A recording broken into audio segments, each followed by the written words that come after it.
Good morning, all of you. Welcome to the Junior Preschool. I am your Kalyani teacher.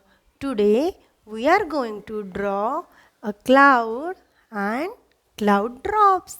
Yes, let's start the activity. We require a blank page, a pen, pencil, or crayon. Let's start the activity.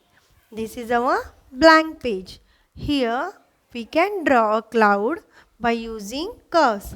Draw a left open curve. Here draw a right open curve.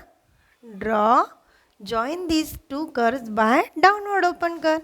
And here draw two upward open curves and make a cloud. Similarly, you can draw cloud here also. Left open curve, right open curve.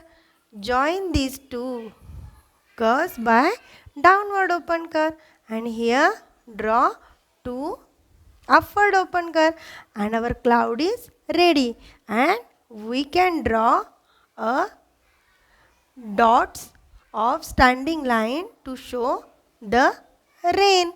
Yes, these are raindrops. Our picture is ready. This is a cloud and raindrops. Do practice of this at your home. Thank you.